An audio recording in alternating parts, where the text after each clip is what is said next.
Hi, I'm Steve Clifford, and today we're going to talk about rifle weight.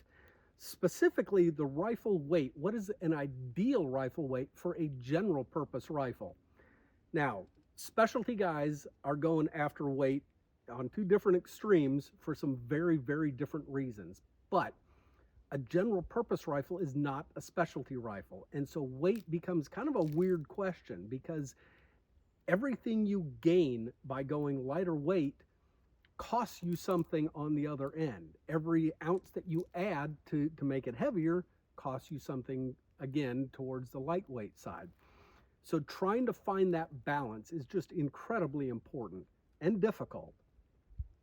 To really understand this, I want to go over why the extremes exist and why people go with the types of choices that they do. Let's start off with the heavy side, the PRS guys. PRS shooters are shooting rifles that are 20, 25, sometimes even 30 pounds, and they're carrying around a 10-pound sandbag to go with it. Why so much weight? Well, it's recoil control. And if you don't understand what's going on in that world, you might hear that and say, what? They can't handle the recoil of a 6mm dasher with a muzzle brake and a 25-pound rifle? That's ridiculous. What kind of wimps are these? Well, they're not wimps, and it has nothing to do with what the gun does to their shoulder. It has everything to do with the movement of the gun while the bullet is in flight and being able to see the impact. It is just absolutely critical important to those guys to be able to see exactly where that bullet hit. They might have a stage where they engage a target at 780 yards.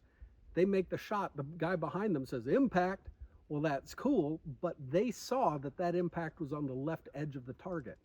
Their next target might be at 870 yards. So they know for that target, they're going to need to fade a little bit more to the right in order to assure an impact. It makes a big difference. So the heavier the gun, the more stable the rifle is during recoil, the less it's going to move, and they can watch that bullet all the way into the target. Even at closer ranges, 300-400 yards, they can see the impacts. But it's not just that. It has to do with natural point of aim. Now, natural point of aim is one of the fundamentals, and you can relax a little bit on that if you've got a 30-pound rifle, especially with a 6mm cartridge and a muzzle brake. The gun's not going to move, okay? So if you're not perfectly square behind the gun, it's not going to jump off to the left like it will for everybody else.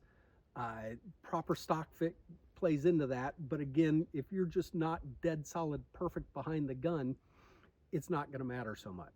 Does that mean that PRS shooters aren't concerned with fundamentals? No, these guys are really good at it.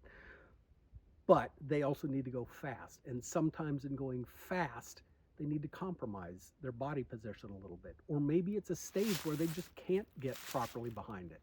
How many times have you been in the hunting field and you couldn't get perfectly square behind the gun? Well, in this case, with those rifles, it's not such a big deal because the gun's just not going to move that much. Same is true of trigger control. These guys have, trigger pulls measured in ounces. And when they press that trigger, if they slap it, it's not a big deal. Because even if they slap it, the gun is so heavy that the gun is not going to move while the bullet's still in the barrel. So they can be a little light on their trigger discipline with that. But again, that's not to say that they aren't solid on fundamentals. They just don't have to be when they're going fast. Let's look at the other end. Let's look at the backcountry hunter. Backcountry hunter, weight is everything, and losing as much as possible, and it makes sense.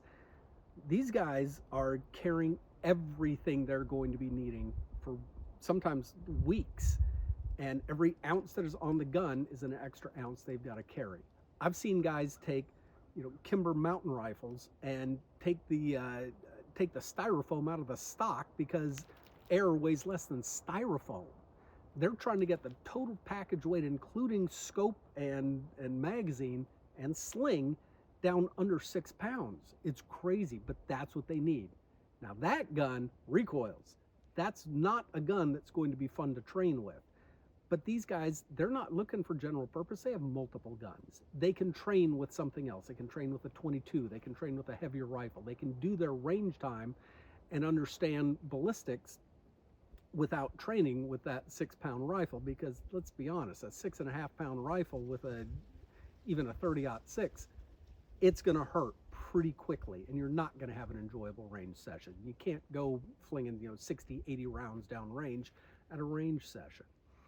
So there's compromises, but it's all about weight. They need to make one shot, and they get really, really good at knowing everything about their gun well enough to make one shot, not multiples. So for them, that makes sense. Now, the scout rifle guys are kind of in the same boat. They're not quite to that extreme, but they're going after what they consider to be a general purpose rifle. Colonel Cooper, when he developed it, called it a general purpose rifle.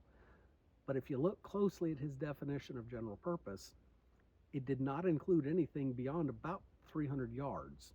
Now, there are some situations where, yes, you can take it out to 300, 400, maybe 500 yards, but realistically, a scout rifle is good out to about maximum point blank range, which is about 250 yards, really.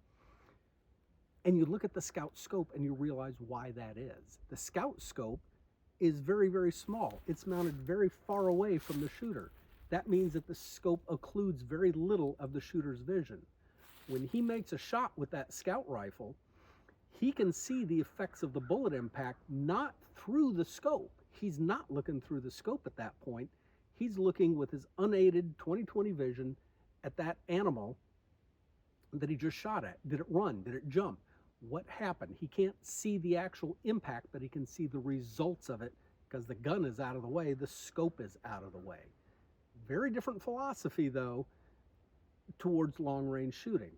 So what if you want to combine the snapshots and the quick handling aspects of a scout type rifle, but you also want to be able to go out to long range, maybe go to an NRL hunter match or a guardian match and actually do something and actually hit some targets and be competent at longer range? A well-rounded marksman, but with a single rifle. How much weight? What makes sense? So I can't answer that for you, but I'll tell you my answer. It's right about 10 pounds. 10 pounds is heavy enough that I can see my impacts as long as I've got a good steady position. Like from a tripod, it's bouncing around a fair amount, but I can usually see an impact at 500 yards. I can see where on the target I hit at that range, and going out further, I can do better. Inside that, I can still see it pretty well, and if I'm prone, I can see the shots even closer, maybe 300, 350 yards or so. But from a tripod, it's still bouncing a bit. So 10 pounds with a well-designed stock, a stock that fits me, that allows me to get very, very square behind the gun so it's not bouncing off to the left, that works. 10 pounds is also enough, it's light enough, that I can still do a snapshot. I can still bring this gun up quickly, get it into action quickly. Need to loosen my sling a little bit there, but bringing it up quickly. Now you'll notice one thing is very, very important. If you're gonna go with a 10.5 pound rifle, you need a proper sling, and not a loop sling. You need an over-the-shoulder crossbody mount type of sling. This makes it so that you can carry a 10-pound rifle all day long. You can hike with this, you can walk with this, you can patrol with it. You can also use it to get the gun into action quickly for that snapshot. So a proper sling. This is a Vickers sling. This is a Blue Force gear. I've used some others. Kind of settling on this one at this point. You need a stock that is designed to be able to let you get properly behind the gun. So it might not be pretty, but it works. Anyway, so that's my answer. 10 to 10.5 pounds max. Any lighter than that, and it just bounces too much. Any heavier than that, and it's just not handy. So that's where I'm at for a general purpose rifle. And again, I'm not going to win a PRS match with this. I'm not going to win an NRL Hunter match. I'm going to do it though, and I'm going to hit some targets, and I'm going to be happy with the results. I'm not going to be as quick or as handy as a scout rifle for the close-in stuff, but I'm going to be there, and I'm going to train with it to make sure that I'm not really handicapped as bad as you might think. So that's where I think the ideal weight is on a general purpose rifle. Let me know what you think, and if you like this content, please subscribe to my YouTube channel. I'm Steve Clifford. Thank you for watching.